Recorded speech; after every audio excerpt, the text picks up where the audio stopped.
Vamos a hablar hoy de función cardíaca, ¿sí? Entonces, función cardíaca incluye, digamos, recordar cuáles son las características del músculo cardíaco que lo hacen como particular, hablar del ciclo cardíaco, cuáles son las fases del ciclo cardíaco, qué caracteriza cada una de las fases. Hay unos conceptos importantes en esta clase, como son precarga, poscarga, gasto cardíaco, volumen de fin de diástole, volumen de fin de sístole, fracción de eyección. Identificar cuáles son los factores que cambian tanto la precarga como la poscarga y explicar pues cómo el sistema nervioso autónomo regula la función cardíaca.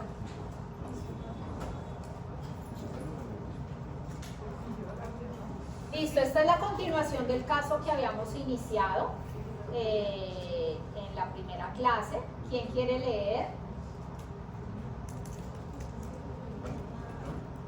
¿Cómo sigue? Lisa se presentó en la sala de urgencias y le dijo al empleado que tenía dolor de espalda. Por fortuna, esa noche no había demasiadas consultas, así que Lisa y Kisha fueron llevadas al cuarto de tratamiento alrededor de 15 minutos más tarde. Cuando hablaron los signos vitales de Lisa, ella le contó a la enfermera sus síntomas. Poco después entró el doctor Dag, el residente de medicina urgencia de guardia. El doctor Dag realizó una anamnesis y una exploración física rápida. Creo que es probable que tenga razón acerca de un desgarro muscular. Le estoy prescribiendo un relajante muscular para esta noche. Puede consultar a su médico habitual mañana. ¿Alguna pregunta? Lisa estaba aliviada, pero quizá preguntó: doctor, ¿hay alguna probabilidad de que esto pudiera ser un infarto miocardio? Un infarto al miocardio. Lisa tiene antecedentes familiares de cardiopatía, fuma y le han informado que su colesterol es demasiado alto, pero no toma medicación por eso. Conozco a Lisa y ella no quiere decirlo, pero no parece estar bien. El doctor Dante escuchó y pensó durante un minuto. Listo, entonces aquí se recalca los antecedentes de Lisa, como la cardiopatía del hermano, que fuma y que además tiene el antecedente del colesterol alto. Su argumento es realmente bueno. Como es probable que sepa, las mujeres a menudo no presentan dolor torácico en caso de problemas cardíacos. Hagamos alguna prueba para asegurarnos de que no se trata de eso. Cuando la irritación del músculo cardíaco disminuye mucho, la falta de oxígeno puede causar la muerte de células miocardio. Entonces, la conducción eléctrica a través del miocardio debe sortear las células muertas o agonistas. Muy bien, entonces como habían dicho también la clase pasada, las mujeres pueden tener una sintomatología no habitual del infarto miocardio. Entonces por eso esto hay que tenerlo en cuenta. ¿Quién le tocó este caso? ¿Qué discutieron? Entonces tenemos, a todos. Ay, yo no revolví bien. Vale. Este es un joven de 22 años, corredor de maratón, acude a consulta para un chequeo de rutina, su frecuencia cardíaca en reposo es de 50 latidos por minuto, pero se siente bien y sin síntomas.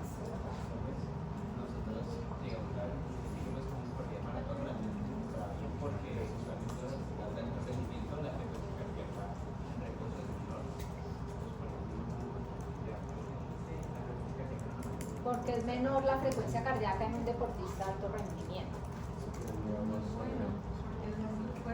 Su corazón es muy fuerte. ¿Listo?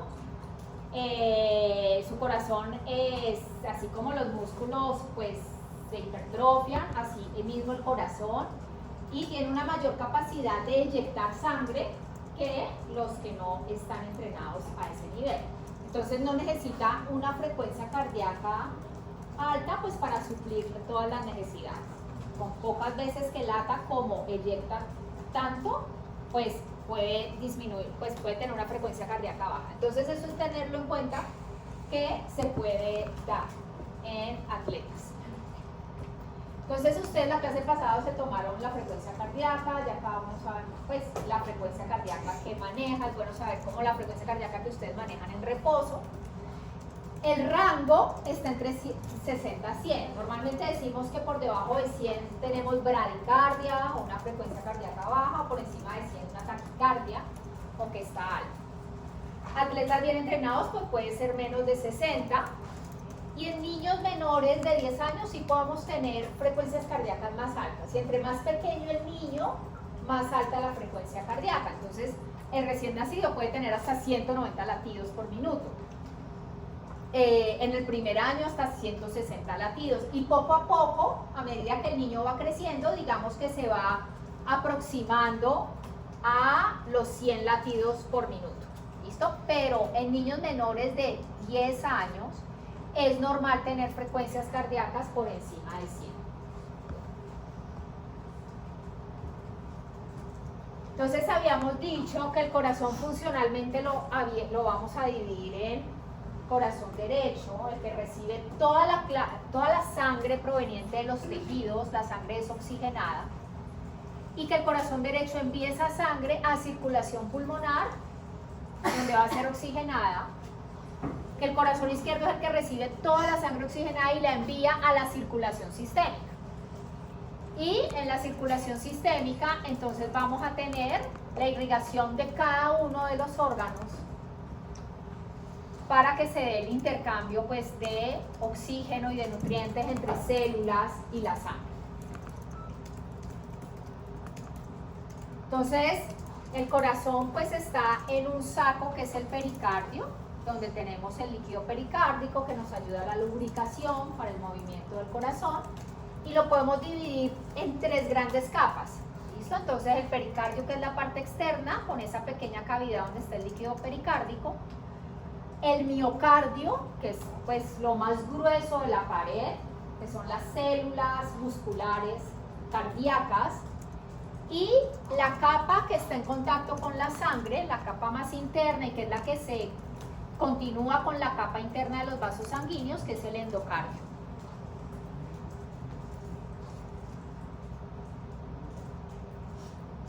Entonces habíamos dicho que las 4 cavidades, tenemos las 4 cavidades en el corazón, que tenemos la presencia de válvulas, que es lo que permite que en el corazón haya una única dirección de la sangre tiene una sola dirección, y la sangre no se devuelve gracias a la acción de las válvulas. Entonces vamos a tener 2 válvulas atrioventriculares que separan atrios de ventrículos, que están unidas a las cuerdas tendinosas y a los músculos papilares. Vamos a ver cuál es la función de ellas. Y las válvulas semilunares que separan ventrículos de grandes vasos, de tronco pulmonar y de aorta en ventrículo izquierdo. Entonces, cuando miramos de manera transversal corazón, vemos que tenemos 2 ventrículos con grosor de la pared diferente, donde el grosor de la pared del ventrículo izquierdo es mayor. ¿Por qué sucede esto?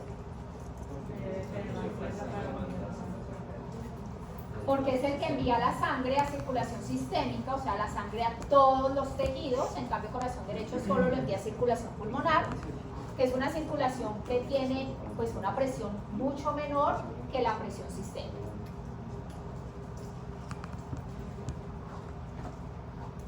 Hay una particularidad en corazón y es su forma, como están ubicadas las fibras miocárdicas, es que en esta forma como en espiral. Esto le permite al corazón que cuando se contrae pueda llevar la sangre desde abajo del ápex hacia la base, o sea, desde acá abajo, y la pueda llevar hacia la base, que es donde están los grandes vasos. Entonces, esta configuración en espiral le permite esa acción.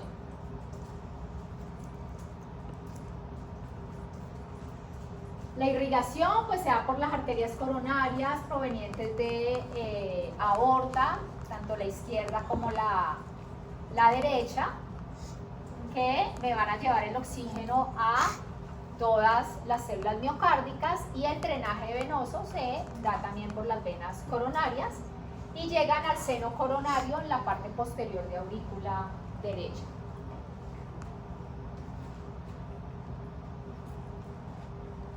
Entonces, iniciamos en aurícula derecha, que es la que recibe la sangre de todos los tejidos, que en últimas es drenada hacia venas cavas, superior e inferior, y que llegan a la aurícula derecha. Desde aurícula derecha pasamos a ventrículo derecho. Acá tenemos la válvula atrioventricular, la tricúspide. De ventrículo derecho pasamos al tronco pulmonar y arterias pulmonares. Esto es separado por la válvula semilunar, la pulmonar. Tenemos la circulación pulmonar y pasamos a las venas pulmonares ya con la sangre oxigenada. Esta sangre oxigenada llega a aurícula izquierda, la aurícula izquierda pasa la sangre a ventrículo izquierdo a través de la válvula bicúspide, y el ventrículo izquierdo envía la sangre hacia aorta y a través de la válvula aorta para llevar a todos los tejidos. Entonces, esta es la dirección que se da en corazón, en el flujo sanguíneo, y que es permitido gracias a la acción de las válvulas. Entonces, cuando hablamos del músculo cardíaco, pues podemos hablar de un músculo auricular, el músculo ventricular, y de unas fibras que son también fibras musculares, pero que no están allí para contraerse, sino para conducir el impulso eléctrico. Entonces son unas fibras bien particulares, que son las de el circuito de conducción del impulso eléctrico. Entonces, el músculo cardíaco, ¿qué características tiene? ¿Es liso, es estriado? Es estriado. Ajá, entonces es particular porque es un estriado regido por el sistema nervioso autónomo. ¿Listo? Es involuntario. Pero igual que el esquelético, está configurado con los sarcómeros, con las miofibrillas, con los miofilamentos de actina y de miocina.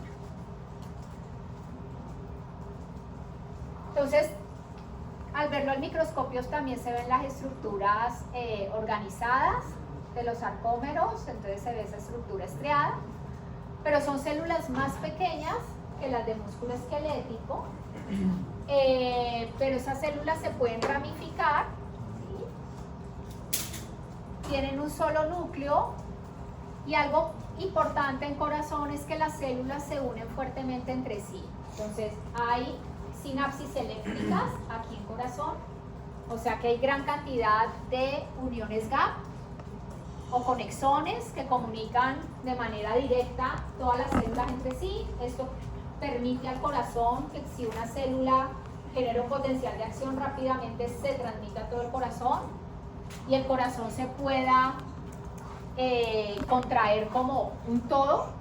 ¿Listo? O sea, aquí no hay sinapsis química. No, pues la química entre el sistema nervioso autónomo y el corazón. Okay. Pero entre las células miocárdicas son eléctricas. ¿Listo?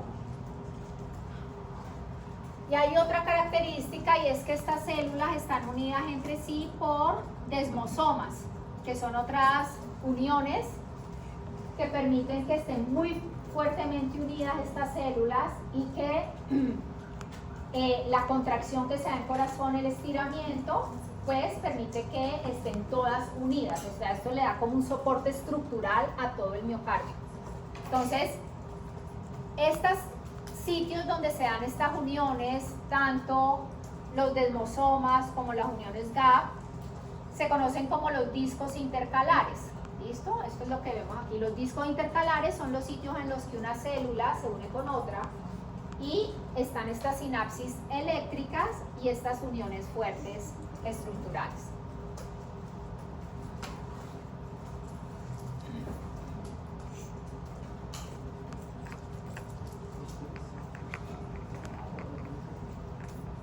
Entonces, el músculo cardíaco es de los órganos que más oxígeno consume, es muy dependiente del oxígeno, por eso es tan sensible a cualquier cambio de irrigación, por eso tan común el infarto de miocardio. Entonces, su metabolismo aeróbico es muy alto, gran cantidad de mitocondrias, ¿sí? Aquí también tenemos los túbulos transversos, tenemos el almacenamiento de calcio adentro de cada célula, en el retículo sarcoplásmico, y la contracción va a ser muy similar a lo que vemos en el músculo esquelético. Entonces, las células miocárdicas tienen ciertas propiedades. Uno es que tienen la propiedad de generar su propio impulso eléctrico, como vamos a ver, excitabilidad. Ellas no necesitan recibir del sistema nervioso un potencial de acción para ellas poder crearlo. Ellas de por sí lo pueden crear.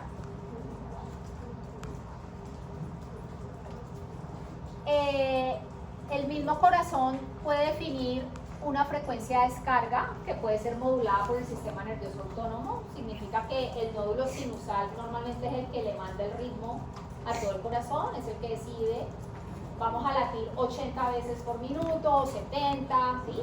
Eso es la frecuencia de descarga, que es lo que nosotros vamos a contabilizar como la frecuencia cardíaca. Entonces, a eso también se le llama cronotropismo. Por ejemplo, cuando ustedes estén en el fármaco, van a utilizar los nombres de este es un medicamento cronotrópico positivo. ¿Qué significaría eso? Que aumenta frecuencia cardíaca. Tiene la capacidad de conducir el impulso o dromotropismo. Tiene capacidad de generar fuerza de contracción de manera cambiante, o sea, el corazón puede aumentar su fuerza de contracción ante ciertas situaciones. Esto se llama inotropismo. Entonces, lo que les pongo en rojo es lo que ustedes van a escuchar o van a utilizar, sobre todo en fármaco también les van a hablar. Esto es un inotrópico positivo, medicamento inotrópico positivo, es decir, que aumenta la fuerza de contracción del corazón. Y pues tiene la capacidad de relajarse o lucitropismo. Entonces, estas son como las propiedades de las células miocárdicas.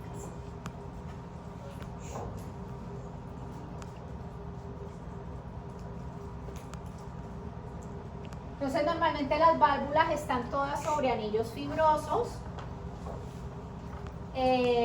Son las que permiten entonces el paso de la sangre desde aurículas a ventrículos o desde ventrículos a vasos. Entonces, normalmente hablamos de las que separan aurículas de ventrículos, las válvulas atrioventriculares o válvulas de entrada. Tenemos la tricúspide para atrio derecho y la mitral para atrio izquierdo. Y las válvulas semilunares o de salida, entonces la válvula pulmonar entre ventrículo derecho y arteria pulmonar, y la aórtica entre ventrículo izquierdo y aorta.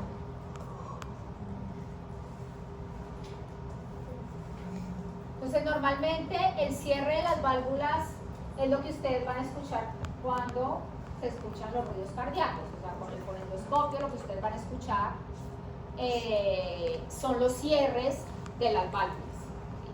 Entonces, un ruido representa el cierre de unas válvulas y el segundo ruido el cierre de las otras.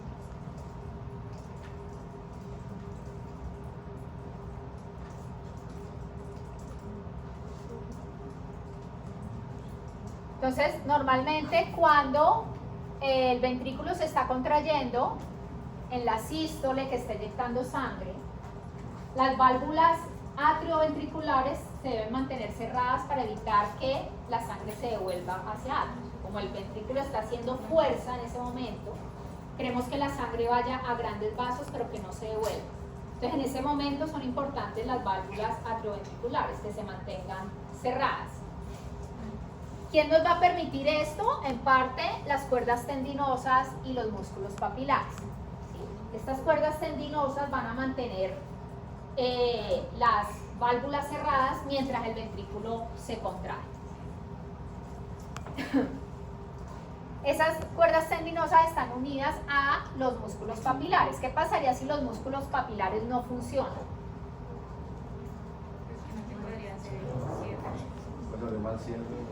Abrió mal cierre. Se puede volver la sangre. Se puede volver la sangre. Sí. Hay una insuficiencia, es decir, que no se está inyectando la sangre que debemos inyectar normalmente. Eso se puede manifestar con un soplo, ¿sí? A la auscultación.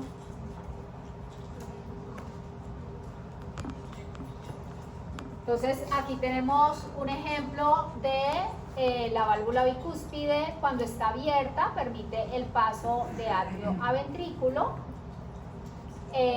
y cuando está cerrada y que los ventrículos están contrayendo, digamos que los músculos papilares se contraen para mantener cerradas las válvulas.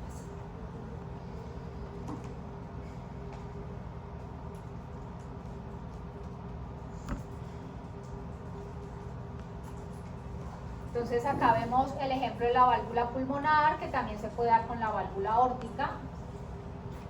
En el momento en que está abierta, que la sangre pasa a los vasos. ¿Y cómo se cierra? Para que se cierre estas válvulas, generalmente hay un ligero retroceso de sangre, ¿sí? Y cuando se empieza a devolver la sangre, lo que pasa es esto, que llenan estas valvas y esto permite que la válvula se cierre. Entonces ese proceso se da gracias a un pequeño retroceso de sangre desde los vasos hacia los ventrículos.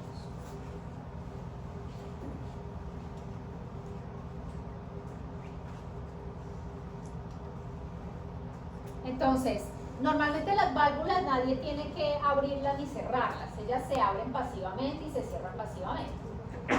¿Qué hace que se abran las válvulas atrioventriculares? La presión del volumen. ¿La presión en dónde? En los atrios. En las atrios o aurículas, ¿sí? Entonces esa presión, cuando es lo suficientemente mayor a la de los ventrículos, hace que se abran, ¿sí? Y la sangre va a pasar de atrios a ventrículos. Y se cierran cuando sucede lo contrario. Por ejemplo, las atrioventriculares se van a cerrar cuando hay una mayor presión en ventrículos que en atrios. Entonces, en ese caso, se cierran.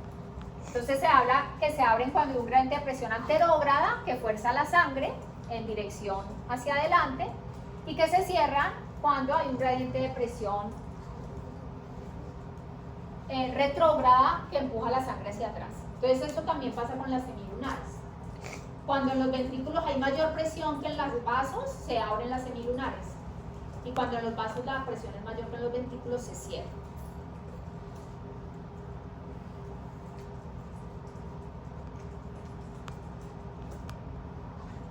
Y como les decía, entonces es el cierre de las válvulas cardíacas que vamos a detectar y que vamos a definir como los sonidos cardíacos.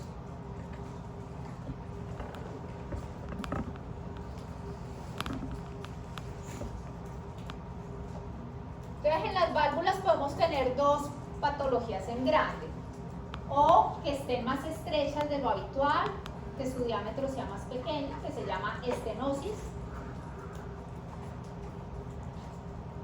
Esto pues hace que la sangre tenga que pasar allí con mayor velocidad si queremos mantener el mismo flujo. Y la insuficiencia valvular, que es cuando la válvula no se puede cerrar bien. Entonces puede haber riesgo de que la sangre se devuelva, lo que se llama o prolapso o insuficiencia valvular. Cualquiera de los dos casos se puede detectar con cambios en los sonidos, con soplos, por ejemplo.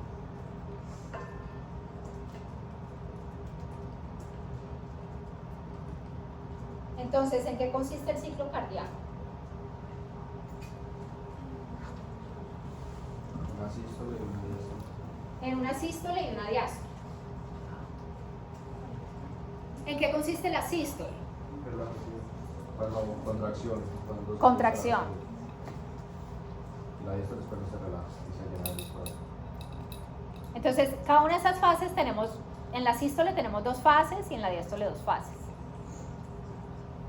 ¿Qué pasa en la sístole?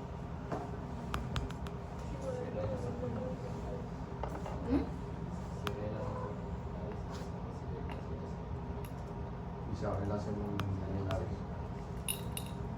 Ok, una es una fase de eyección, es decir, cuando el ventrículo eyecta sangre, entonces se cierran las atrioventriculares, se abren las semilunares. ¿Y qué otra fase corresponde a la sístole? Relajación ya es la diástole.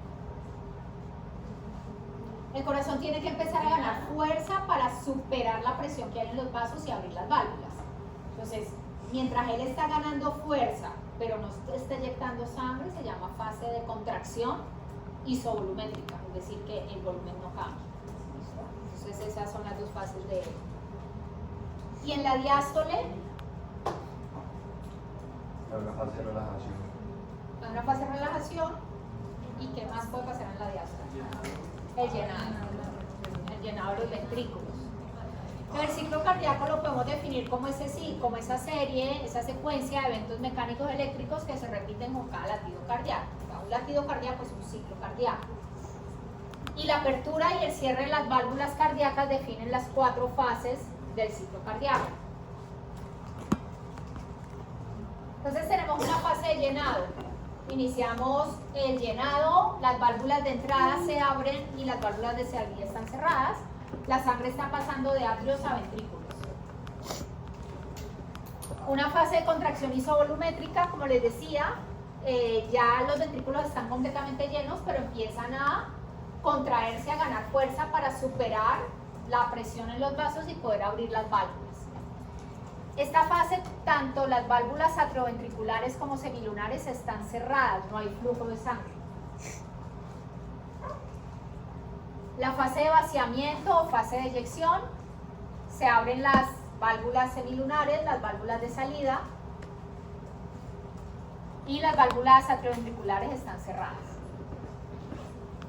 Y por último, una fase de relajación, en la que tampoco se abren ninguna de las válvulas, simplemente el miocardio empieza a perder fuerza, a relajarse, para que de nuevo volvamos a empezar el ciclo.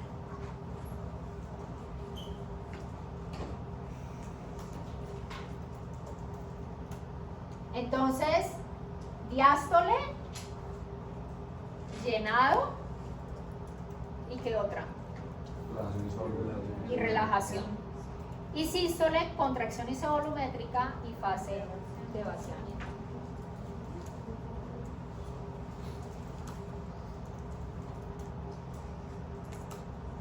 Entonces, arriba tenemos la sístole. ¿Listo? Contracción isovolumétrica, eyección. Y abajo tenemos la diástole. Relajación isovolumétrica y llenado. El llenado aquí está dividido en 2. Entonces nosotros tenemos normalmente un llenado pasivo y un llenado activo, que es el último 20% de la sangre que se introduce en el ventrículo, se da por una contracción de las aurículas, que se llama patada auricular. Entonces normalmente la sangre en un 80% pasa de manera pasiva de aurículas a ventrículos por gradiente de presión. Y digamos el último porcentaje de sangre se le da un empujón. Ese empujón lo dan las aurículas. A esto se le llama la patada auricular. Entonces podemos hablar de una fase de llenado pasiva y una fase de llenado activo.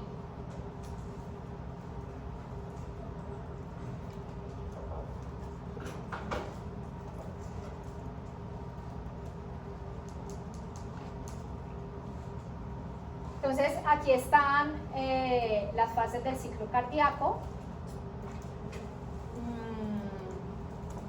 ¿Quién quiere describir el gráfico?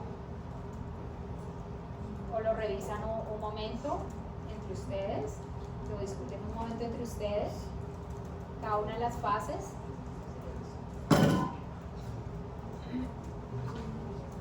Esta es la actividad que les dejé para preparar esta clase.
parte del llenado activo, que es cuando pues ya para mandar ese último impulso de la sangre que pasa de los arterios a los ventrículos. Ahí las válvulas atrioventriculares están abiertas y las pulmonares están cerradas. Ya después de que la sangre pasa a los ventrículos, llega la parte. Jacobo, gracias. ¿Quién quiere seguir? Cuando Jacobo estaba muy emocionado. Pues sí que empezaría la sístole ventricular, ya que como el volumen de los ventrículos es mayor que los arterios, entonces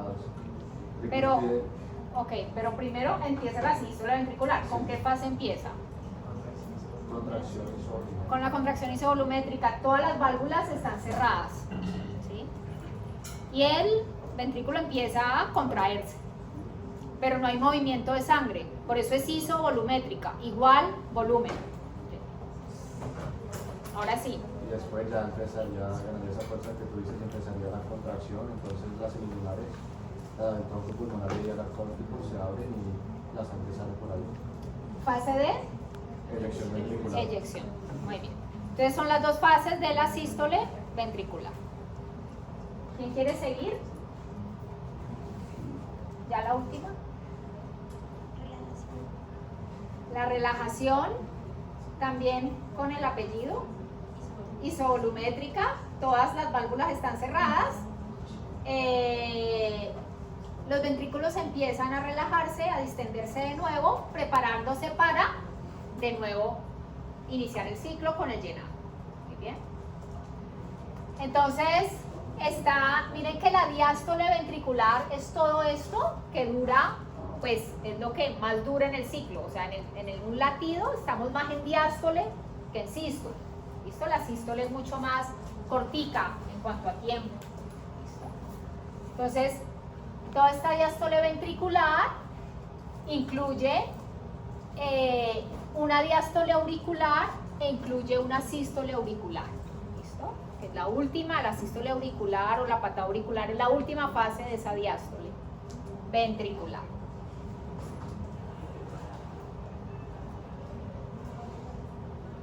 ¿Alguna pregunta? ¿Duda?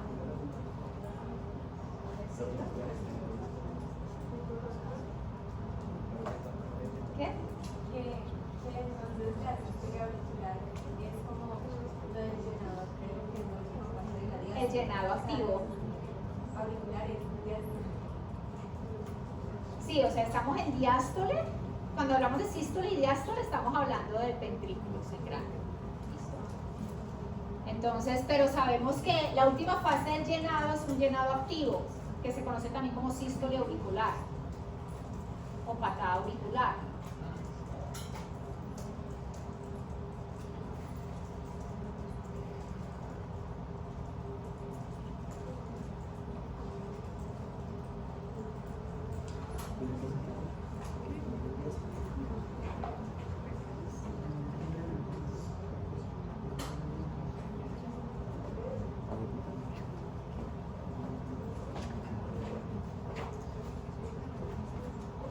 Bueno, aquí los necesito un poquito despiertos, atentos. Entonces, esta es una gráfica de presión, cambios de presión y cambios de volumen en el ciclo cardíaco. ¿Listo? Entonces miremos la fase de la parte de volumen. Empezamos con, digamos que aquí estamos terminando la fase de llenado. Miren que nos dicen que es la sístole auricular, o sea, la última fase de llenado donde las aurículas están enviando lo último a los ventrículos. Tenemos el máximo volumen en los ventrículos.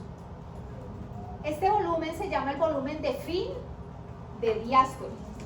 ¿Listo? O sea, al final de la diástole, este es lo máximo que pueden tener los ventrículos. Entonces, llegamos aquí y empieza el ventrículo. Si vemos acá con lo de presión, vemos que empieza a ganar presión, que es la curva roja. Sube, sube, sube, sube, sube la presión. ¿En qué fase estamos? En que el volumen no cambia y la presión sube. Contracción isovolumétrica. ¿Listo? Entonces estamos en la primera etapa de la sístole ventricular. Los ventrículos están llenos, pero todavía no tienen la presión suficiente para abrir las semilunares. Empiezan a contraerse. La presión sube, el volumen no cambia. ¿Listo? Cuando ya la presión es lo suficiente como para abrir una válvula semilunar, tanto la pulmonar como la aórtica, ¿qué pasa? Se abre y la sangre empieza a fluir de ventrículos a vasos. O sea que el volumen en ventrículos cae. ¿Listo? ¿Qué pasa ya? La presión en un primer momento de la eyección sigue aumentando, pero en un segundo momento cae. Es decir, que también tenemos una eyección activa y una eyección pasiva. Llegamos a este punto. Ya hemos eyectado todo. ¿Y qué pasará acá en B? Empieza una relajación isovolumétrica. Aquí, ¿qué pasa? ¿Qué válvula se cierra, se abre? Semilunares se cierran. ¿Listo? Entonces, aquí se abrieron semilunares, aquí se cerraron y empieza la presión a caer en picada. Es la relajación isovolumétrica. Miren que cuando vemos el volumen no cambia y es el mínimo volumen. Es decir, se eyectó el máximo de sangre y los ventrículos eyectan todo, se quedan vacíos o eyectan una parte.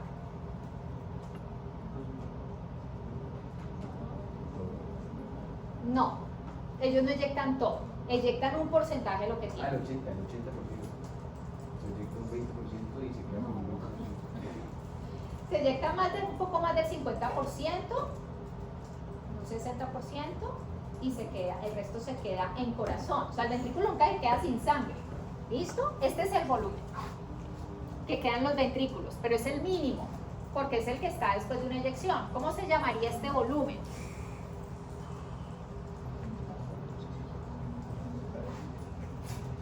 Si este era el volumen de fin de diástole,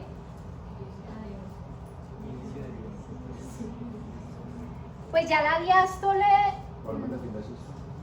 muy bien, volumen de fin de sístole.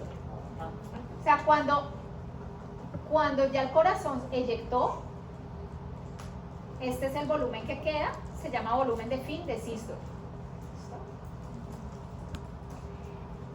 Acá en F, ¿qué pasará? Se empiezan a llenar los atrios.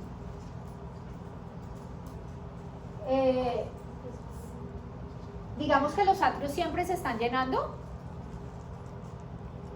y ya cuando ellos están tan llenos que superan la presión en ventrículos se abren las atrioventriculares.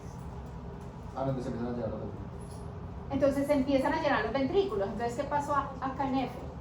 Se abrieron las mitrales. Se abrieron las atrioventriculares. Entonces el volumen empieza a aumentar. ¿Listo?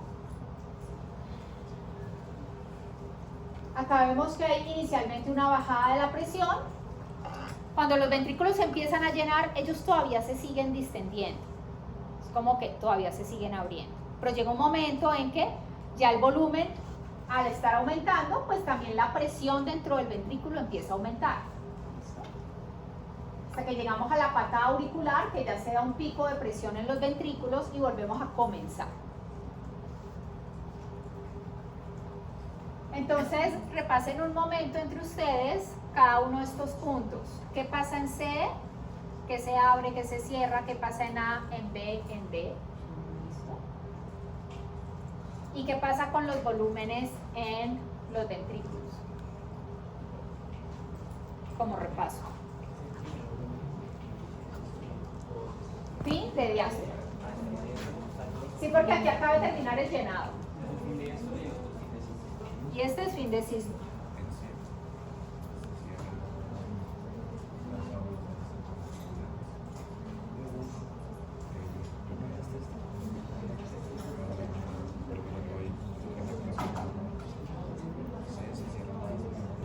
De esto, las aperturas y cierres son estas. Esto es donde marca los volúmenes. Este es realmente el volumen de fin de diástole y este sería el volumen de fin de sístole. ¿Sí?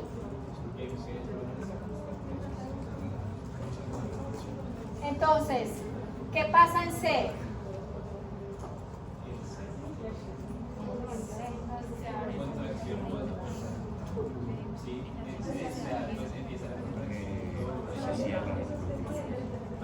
C, A, B, D son cierre o apertura de válvulas. Entonces, ¿qué pasa en C? Se cierran las atrioventriculares. Se cierran las atrioventriculares. Acabamos de terminar el llenado. ¿Listo? ¿Qué pasa en A? Se abren las semilunares. Se abren las semilunares, o sea, ya la presión aumentó tanto que abre las semilunares. ¿Qué pasa en B? Se cierran las semilunares. Se cierran las semilunares, la presión es mayor en vasos que en ventrículos. Se relaja el ventrículo y ¿qué pasa en D? Se abren las atrioventriculares. Se abren las atrioventriculares, ya la presión es mayor en aurículas que en ventrículos, ¿sí? Y empieza de nuevo el llenado. ¿Listo? Acá abajo entonces, ¿qué significa E? ¿Qué volumen? El volumen de fin de diástole. Y F, De sístole. el volumen de fin de sístole. Una pregunta. Eso no es lo de onda complejo QRS. Ah, bueno, aquí no. Ah, pero a veces No es. no. No es eso. Entonces, lo que pasa en A sería lo que pasa en E, y lo que pasa en D sería lo que pasa en F. Realmente estos son las válvulas, cierre y aperturas, y esto simplemente me está indicando el volumen. Volumen de fin de diástole y volumen de fin de sístole.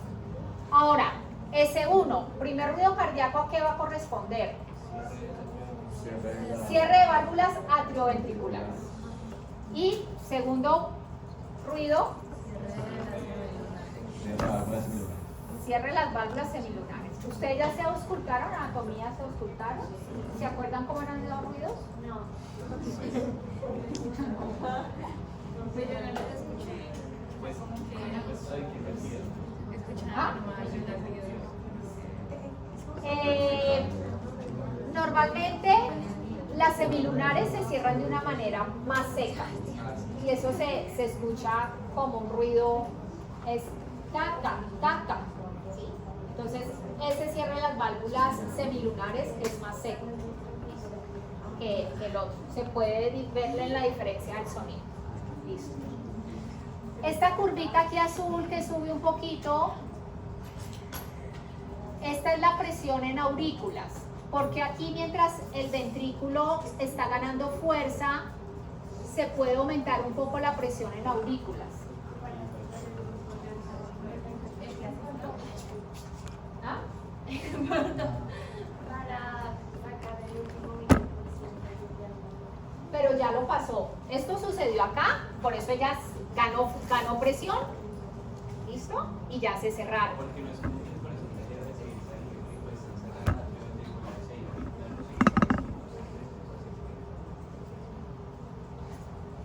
Cuando se cierran las atrioventriculares, ¿sigue recibiendo sangre o no? pues sí. Sí, las aurículas siguen recibiendo. Cuando la válvula atrioventricular está así y cuando el ventrículo empieza a ganar fuerza, a contraerse, que está súper lleno, esta válvula puede pasar y hacer esto. Es decir, que le quita espacio un poquito a la aurícula. Como la aurícula se sigue llenando con sangre, pues esto puede generar ese pequeño pico de presión. ¿Listo? ¿Cómo está? Listo.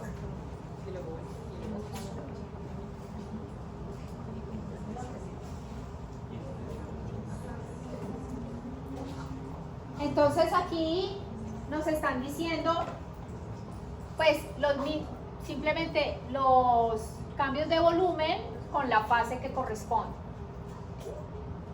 Entonces empezamos con el llenado pasivo, la última fase del llenado que es la contracción auricular, la contracción ventricular isovolumétrica donde no cambia el volumen, la fase de eyección, el volumen cae, Y la relajación ventricular isovolumétrica, donde no cambia el volumen. Y volvemos a empezar con fase de llenado.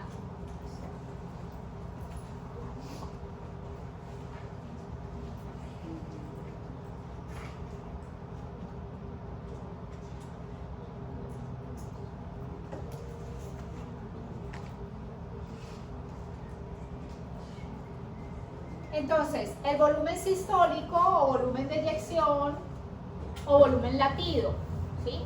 Es lo que el corazón eyecta en un momento de contracción, en una sístole. Entonces, se le puede llamar volumen de eyección o volumen sistólico o volumen latido. El volumen de fin de sístole también se le llama telesistólico. Tele significa fin de. Entonces, volumen de fin de sístole o telesistólico, como vimos, que es el volumen que queda después de la eyección. El volumen de fin de diástole o telediastólico es lo que queda al final del llenado.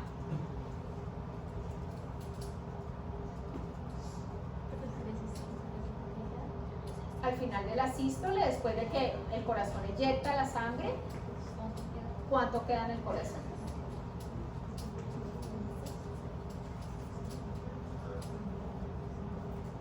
¿Quién le tocó este caso?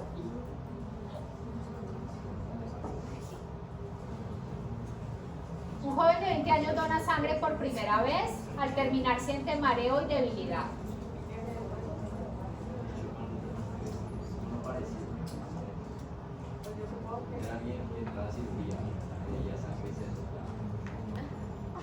Ok, bueno, pero pues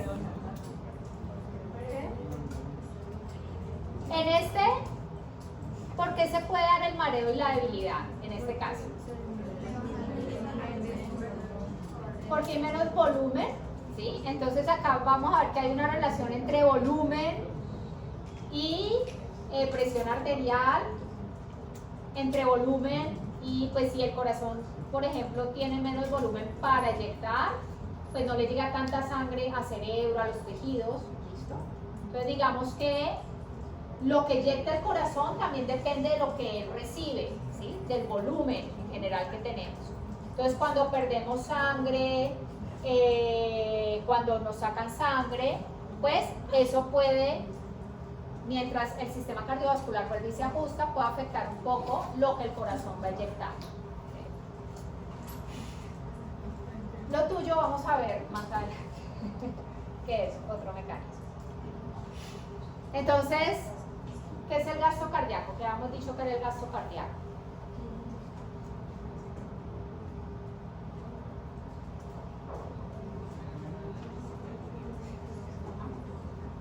El gasto cardíaco.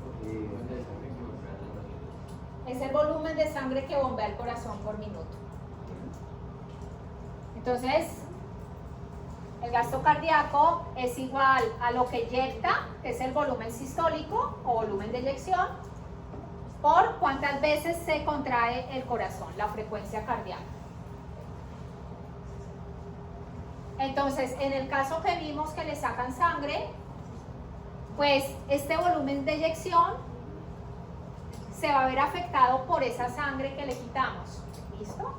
Porque cuando sacamos sangre, el corazón va a recibir menos sangre y va a eyectar menos. Entonces, si este volumen disminuye, el gasto cardíaco disminuye.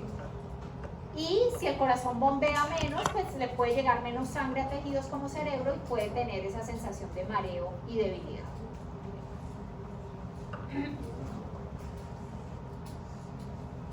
Entonces hay un mecanismo que se conoce como el de Frank Starling, que nos habla de un poco de eso. Si al corazón le llega más volumen, eyecta más. Si le llega menos, eyecta menos. Pero entonces el mecanismo de Frank Starling que nos dice que cuando el corazón recibe más sangre, porque hay mayor retorno venoso, los ventrículos se pueden estirar más, porque se llenan más. Y al estirarse, es como si los ventrículos ganaran mayor fuerza y se contraen con mayor fuerza. ¿Listo? Entonces, generar un mayor volumen latido o mayor volumen sistólico. Y eso va a generar un mayor gasto cardíaco. Entonces el corazón se puede adaptar al volumen que le llega.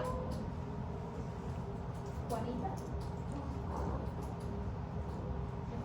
Sofía. Digamos porque se puede aumentar el volumen de la sangre. ¿Por qué se puede aumentar el volumen? ¿Qué puede hacer que le llegue más volumen al corazón? El simpático, al hacer vasoconstricción, por ejemplo, venosa, hace que el retorno venoso aumente y le llegue más sangre al corazón. ¿Listo? Cuando recibo una transfusión, muy bien, cuando me ponen suero. ¿Listo? Cuando hago ejercicio físico, que está llegando más sangre a tejidos, pues se devuelve más sangre, le llega más sangre al corazón.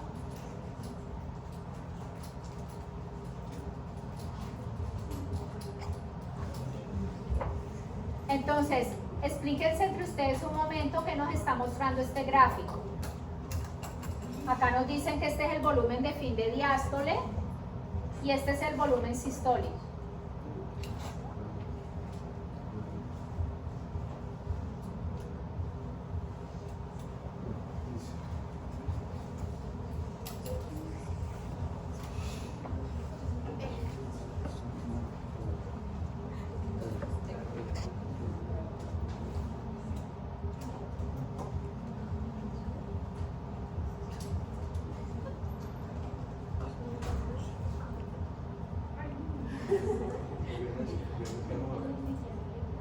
Continuamos con esto y vemos hemodinámica. Todo está enscamado.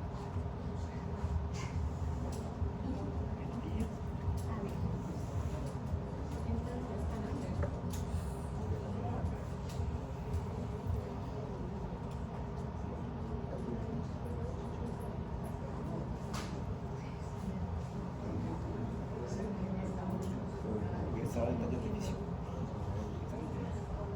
Sí. Esa venta de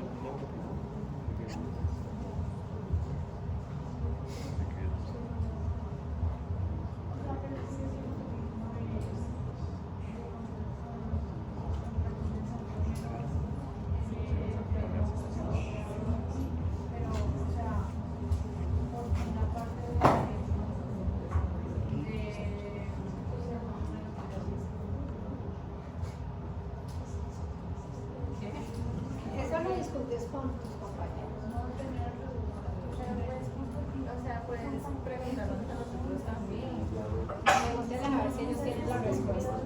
Sí, gracias. Pues de una vez.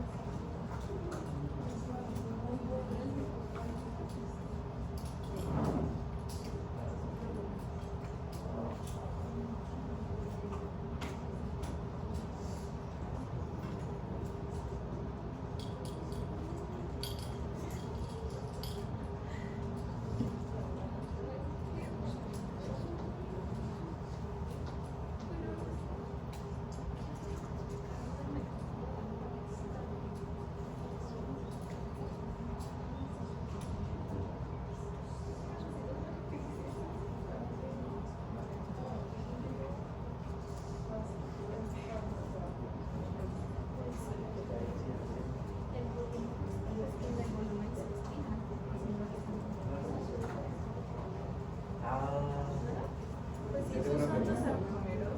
Y entonces la palabra solamente yo voy a tener una pregunta. Esto representa la actina y Sí. lo rojo la miosina. Ahí hay una representación de la banda A, de la banda A, H, e I. Sí.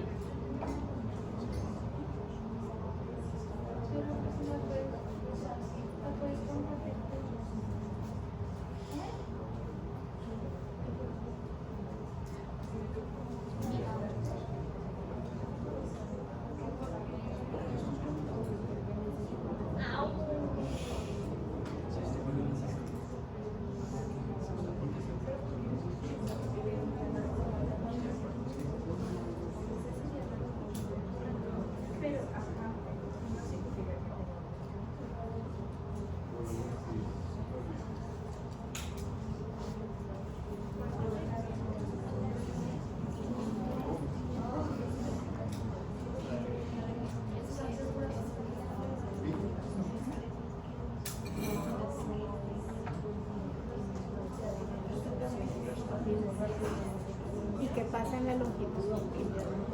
¿Por qué se dice que es óptima? ¿Qué está pasando en los filamentos?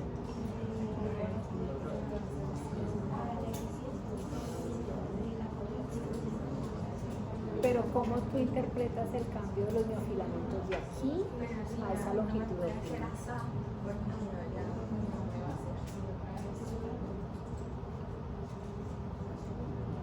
¿Ah?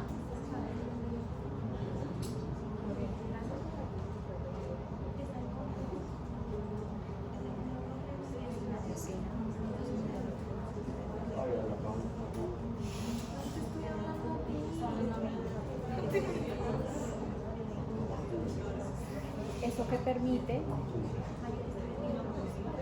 ¿Por qué? ¿La contracción de qué depende?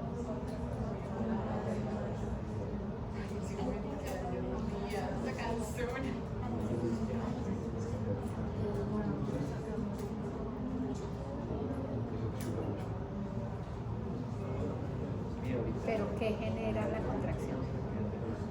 O sea, el calcio te permite.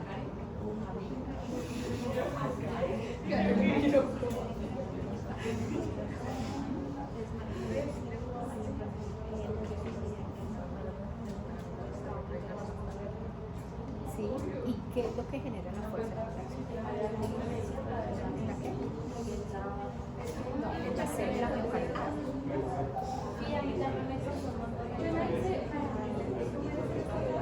Los cruzados. O sea, para que haya contracción se deben unir las cabezas de miocina con la actina. En esta longitud óptima, todas las cabezas de miocina se están pudiendo unir a la actina. O sea, hay más puentes cruzados que acá abajo.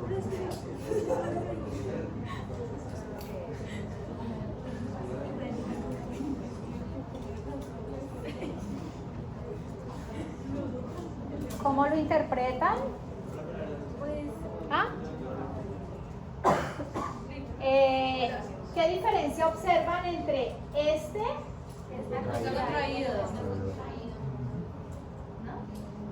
O sea, esto es la actina, lo negro, y lo rojo es la miocina. ¿Qué cambio hubo de acá a acá? Pues que la actina no está sobrepuesta. Si la actina no está sobrepuesta como acá, El volumen puede aumentar si se disminuye la contracción del músculo. No sé si básicamente. O sea, el volumen sistólico puede aumentar si deja de estar contraído el músculo. ¿No? No, Daniel, eso no es. Entonces, profe, pues la actina no se sobrepone. ¿qué genera la contracción muscular? En últimas, ¿qué es lo que genera la contracción? Los puentes cruzados. O sea, la miocina se tiene que unir a la actina para que haya contracción. ¿Listo? Y se sube. ¿Qué pasa en el corazón? Que yo tengo la posibilidad de tener varios niveles de contracción a diferencia del esquelético. El esquelético es como todo nada, se contrae, se relaja y ya. En el corazón yo puedo tener como varios niveles de fuerzas de contracción. ¿Qué tengo que hacer en los puentes cruzados para yo tener mayor fuerza de contracción? Mayor. ¿Más qué? Punta. Más puentes cruzados. Pero no necesariamente necesito. Más puentes cruzados. O sea, si yo todas las cabezas de miocina las uno a las de la actina, genero mayor fuerza de contracción. Esto es lo que me está mostrando acá. Aquí hay algunas cabezas de miocina que no se pueden unir a la actina porque hay una actina por acá, que no se puede unir a la miocina. Pero cuando yo estiro el músculo porque aumenta la cantidad de sangre en el ventrículo, yo lo estiro, llega a una longitud en la que todas las cabezas de miocina se unen a la actina. Es el máximo de fuerza que puede ganar el corazón, donde se dan todos los puentes cruzados. ¿Listo? Entonces aquí la fuerza de contracción que gana el corazón es máxima. Por eso, volumen sistólico aumenta. Entre mayor fuerza, más expulso sangre. ¿Sí? Entonces, normalmente nosotros no estamos al máximo, pues porque nosotros necesitamos responder a estas situaciones de peligro, donde necesitamos aumentar gasto cardíaco. Entonces nosotros en reposo estamos aquí, pero tenemos un colchón de seguridad que nos permite todavía aumentar muchísimo nuestra eficiencia cardíaca. Entonces, el corazón tiene un colchón grande y es que él puede responder a que le llegue mucha más sangre aumentando su fuerza de contracción. Lógico, esto no es al infinito. Si yo trato de estirar mucho más el músculo, llega un momento en que yo no puedo hacer puentes cruzados y entonces se me cae la fuerza de contracción. Esto es lo que me está mostrando esta gráfica. ¿Listo? Por eso yo puedo tener medicamentos sinotrópicos positivos, es decir, que aumenten fuerza de contracción, porque el corazón lo permite. El corazón permite tener varias fuerzas, ¿sí? Varias intensidades. ¿Listo? Claro, hay algo que yo no entiendo. O sea, con respecto a las imágenes como de la representación de la actina de la miocina. Es que cuando yo veo que están así, yo pienso que están contraídos el músculo. No, lo que está mostrando es cómo están los miofilamentos en este momento.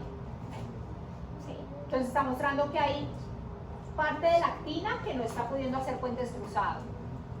¿Listo? Cuando yo la llevo a este nivel, toda la actina está en contacto con la miocina. Pero realmente la contracción se está dando en todos estos procesos.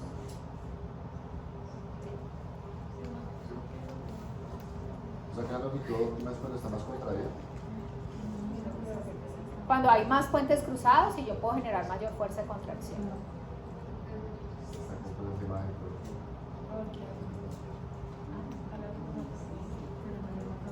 Entonces, al parecer, cuando yo empiezo a estirar el músculo cardíaco, también se vuelve más sensible al calcio. Recuerden que para que se den los puentes cruzados yo necesito calcio, que me libere la actina, los sitios de unión de la actina. Y existe una longitud óptima por encima de la cual el sobreestiramiento de las fibras, como vimos, deprime en lugar de aumentar. Pues llega un momento en que pues, yo ya no puedo estirar más y empieza a caer la fuerza de contracción. Ese es el mecanismo de Frank Starling. A mayor volumen, mayor volumen de eyección. A mayor volumen de filo y diástole, mayor volumen sistólico o volumen de eyección. O mayor fuerza de contracción.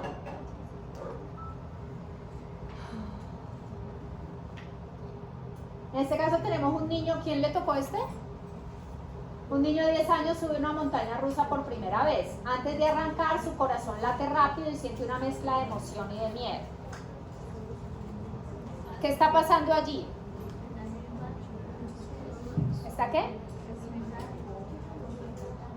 ¿Está emocionado?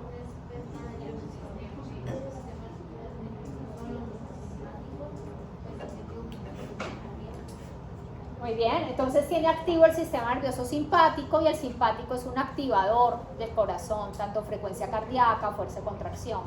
¿Listo? Entonces, la frecuencia cardíaca es regulada por el sistema nervioso autónomo principalmente. ¿Listo? Entonces esto también me puede modificar gasto cardíaco. Entonces, digamos que en promedio nuestra frecuencia cardíaca en adultos es de 70 latidos por minuto, 70-80. El sistema simpático aumenta el automatismo, es decir, aumenta frecuencia cardíaca, y el parasimpático la inhibe, disminuye frecuencia cardíaca.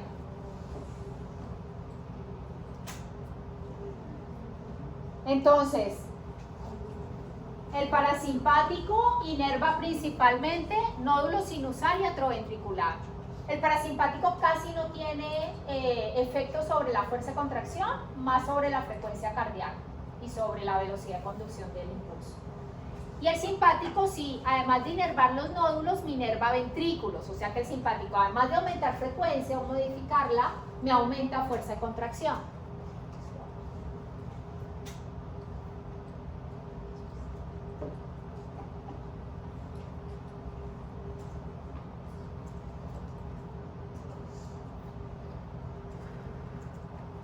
Entonces, según lo que hemos visto, ¿qué afecta el gasto cardíaco?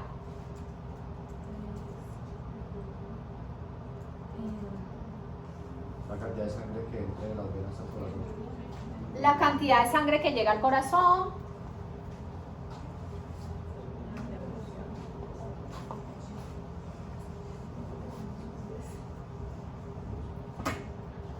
Entonces, gasto cardíaco. De por vida, esto sí de memoria.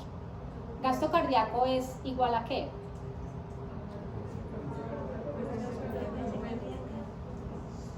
Frecuencia cardíaca por volumen latido, volumen sistólico, volumen de eyección. ¿Qué me modifica la frecuencia cardíaca? Sistema nervioso autónomo, simpático, parasimpático principalmente. ¿Qué me modifica volumen?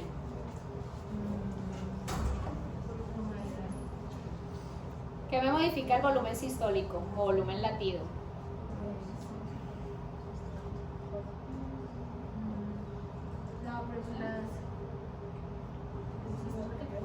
La presión de fin de diástole. Retorno venoso, o sea, acabamos de ver el mecanismo de Frank Starling. Si le llega más sangre al corazón, él aumenta volumen latido. Entonces, retorno venoso. Vamos a ver que el retorno venoso puede cambiar también por sistema nervioso autónomo, ¿sí? Pero también el volumen de sangre, ¿sí? El volumen que tengamos, ¿listo? Me puedo aumentar. Entonces, en grande, estos son los reguladores del gasto cardíaco. Cambios de la frecuencia cardíaca y la contractilidad y cambios en el retorno venoso.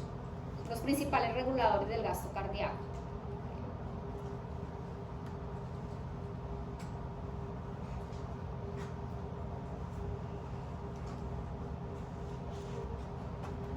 Este es el que tú decías. Un estudiante de medicina asiste a su primera cirugía, al ver la sangre siente mareo y de repente se desmaya. ¿Qué discutieron?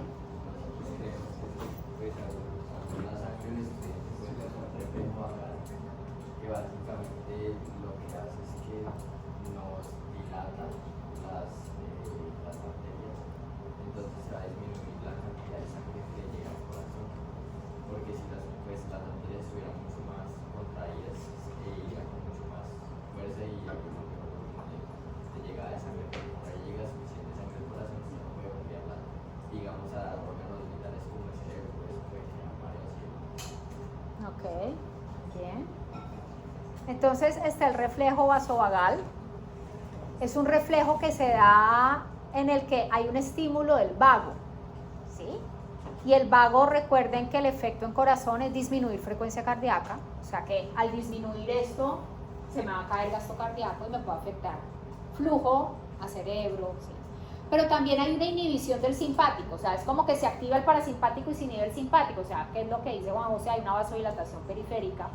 Y entonces esto también genera una caída de presión arterial. Estos reflejos vasovagales generalmente se dan con emociones fuertes.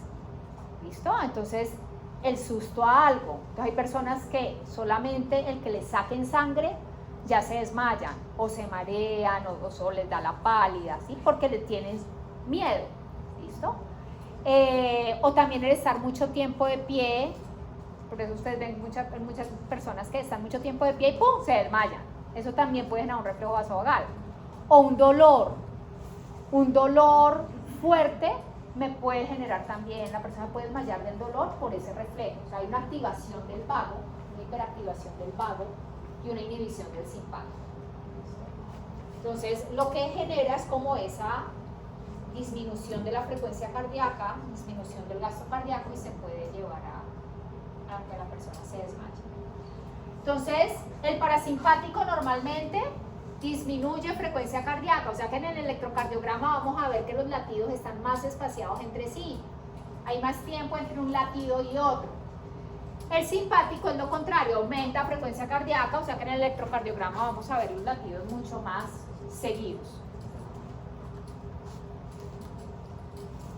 ¿Cómo actúa el simpático y cómo actúa el parasimpático? Ya el parasimpático habíamos visto. ¿Recuerdan? ¿Cómo actúa en corazón el parasimpático? Por medio de qué neurotransmisor, qué hace para que disminuya frecuencia cardíaca. Entonces la acetilcolina se une un receptor muscarínico. ¿Y qué hace cuando se une la acetilcolina al receptor muscarínico? Se abren canales de potasio y las células se hiperpolarizan. Y eso hace la inhibición. Y la noradrenalina o el simpático va a hacer lo contrario. Entonces, parasimpático, acetilcolina, actúa en receptores muscarínicos, se activa salida de potasio, la célula se hiperpolariza, disminuye frecuencia cardíaca. Simpático. El simpático actúa a través de la noradrenalina. La noradrenalina, al unirse a los receptores beta 1 adrenérgicos, hace que se abran canales de sodio y calcio. Entonces, lo contrario, la célula se despolariza y aumenta frecuencia cardíaca.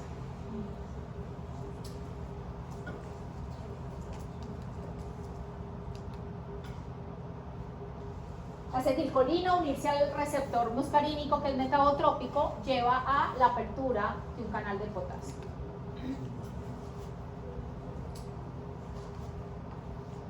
Normalmente nosotros estamos dominados por el parasimpático. Es decir, nuestro corazón ya está como aquietado. Porque digamos que el vago le gana al simpático. Si nos quitaran la inervación del vago, se nos subiría la frecuencia cardíaca. Entonces el vago nos mantiene como calmados.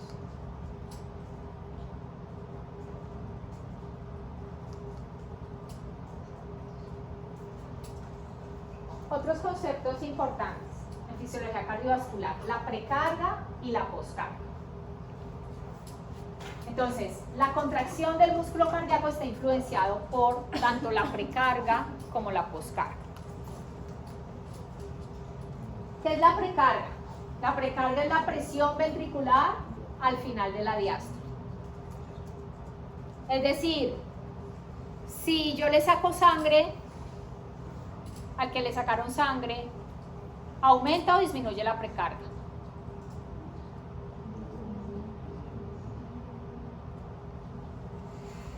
Al joven que le sacaron sangre, disminuye, ¿sí? Porque si le sacan sangre, llega menos sangre al corazón, o sea que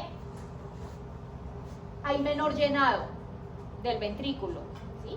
Entonces la precarga se puede considerar como la cantidad de sangre que hay al final de la diástole, o sea, al final del llenado en el corazón, o la presión que hay al final de la diástole. Es con lo que cuenta el corazón antes de expulsar sangre. O sea, ¿qué es lo que tiene? Esa es la precarga. ¿Qué puede hacer que la precarga aumente? La infusión de sangre, ¿qué más? Aumenta la presión. Sí, pero ¿por qué el simpático me lleva a un aumento de la precarga? Exactamente. ¿Qué haría el simpático para aumentarme precarga? Hace vasoconstricción en los vasos periféricos y hace dilata los vasos del corazón. Entonces, generaría un aumento de la sangre que va hacia el corazón porque estamos dándole más prioridad en comparación con el corazón. Ok, pero entonces aquí el simpático, al contraer venas, me aumenta el retorno venoso, llevando más sangre al corazón. Si le llega más sangre al corazón, aumenta precarga. Entonces, básicamente la precarga, ¿qué es? Es cuánta sangre le llega al corazón. ¿Sí? Si le llega más sangre, pues hay mayor precarga. Si le llega menos sangre, hay menor precarga. ¿Listo? Si tiene más sangre, pues la presión de llenado es mayor. La presión ventricular al final de la diástole. La poscarga es la fuerza contra la cual debe actuar el músculo en contracción. Es decir, es el obstáculo que debe vencer el ventrículo al contraerse para eyectar la sangre. ¿Qué podría representar esta poscarga?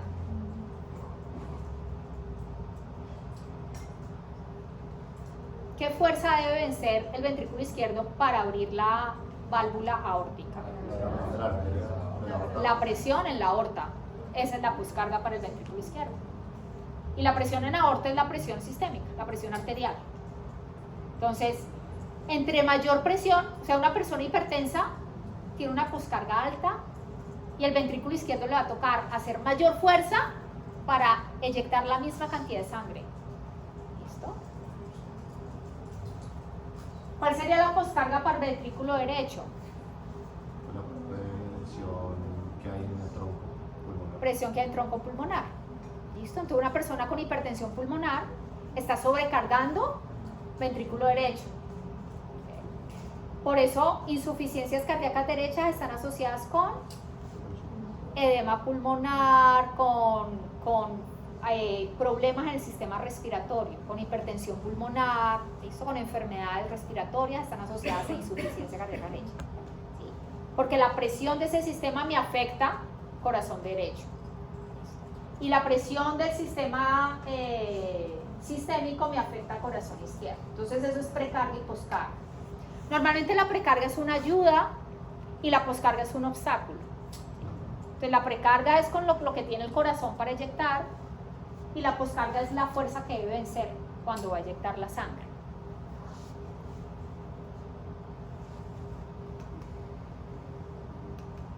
Entonces para el ventrículo izquierdo es la presión en la aorta y para el ventrículo derecho sería la presión en la arteria pulmonar.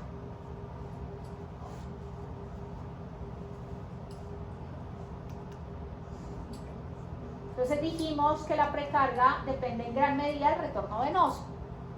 Entre más sangre le llegue al corazón, pues mayor precarga, mayor presión al final de la diástole.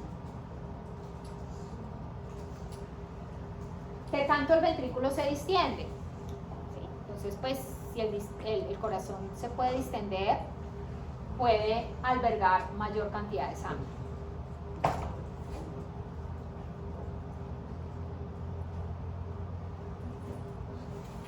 A mí me da mucho pesar competir con neuroanato, es horrible, pero realmente en clínica ustedes esto lo van a necesitar más, como médicos generales, incluso especialistas, con todo el respeto de los cirugías de neuroanatomía, es importante, pero esto es clave. O sea, fisiología cardiovascular y respiratoria es la base para la función de ustedes como médicos.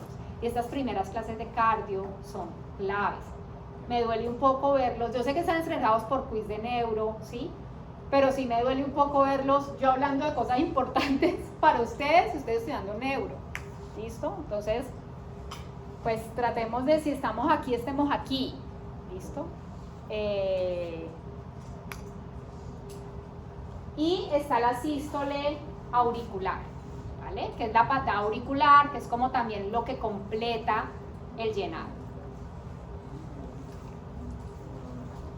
¿Quién le tocó este caso? Entonces, este es un joven de 18 años, se despierta tarde y se levanta rápido para no llegar tarde a la clase. Al hacerlo siente mareo por unos segundos. Pues que cuando pasa de una posición de cúbito a una posición pues, erecta, pues hay un cambio brusco. Es algo que, pues, según lo que escuchamos, tipo tensión ortostática. Pero lo que es que por efecto de la gravedad disminuye el flujo de llegada de la sangre al corazón, por ende disminuye el retorno venoso. Por ende disminuye el gasto cardíaco. Y por eso sumado a que al haber ese cambio brusco, no es que no llegue sangre al cerebro, sino que no llega tanta sangre, por lo que tiene la sangre ejerce para llegar al cerebro, tiene que ejercer una presión en contra de la gravedad, entonces eso también es causa de esos mareos. Ok, muy bien. Entonces, pues es lo mismo que vimos, el gasto cardíaco depende del volumen latido, el volumen latido depende en gran medida del retorno venoso. Cuando nos paramos, está el efecto de la gravedad, ¿listo? El retorno venoso tiende a disminuir. Lógico que hay unos mecanismos regulatorios que se ponen en marcha para que pues, cada vez que nos levantemos no nos dé mareo ni nos desmayemos, ¿sí? Pero se puede dar, después de estar un tiempo acostados y hacerlo rápidamente, se puede dar ese efecto. ¿Listo? Entonces el retorno venoso, pues realmente es la suma de todo el flujo sanguíneo que proviene de los tejidos. ¿Listo? Y depende de, pues, qué cantidad de sangre tenemos. Como vimos, el que le sacan sangre, pues disminuye el retorno venoso. Entonces, la volemia es volumen de sangre. ¿Qué tan contraídas están las venas? ¿Listo? Entonces, cuando yo aprieto las venas, la sangre se mueve hacia el corazón. Esa es la venoconstricción. La bomba muscular, como vimos, cuando yo camino, cuando yo hago ejercicio, aumento retorno venoso hacia el corazón. El cambio de composición, pues me puede afectar retorno venoso. Y normalmente la inspiración genera un ligero aumento del retorno venoso hacia el corazón, ¿sí? Que disminuimos la presión intratorácica, ahí digamos que se abren las cavas y aumenta el retorno venoso.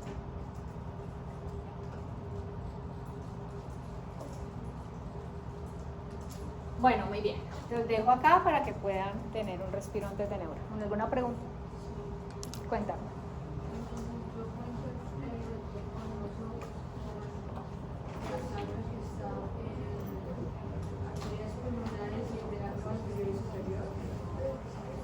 Arterias pulmonares no, venas cavas.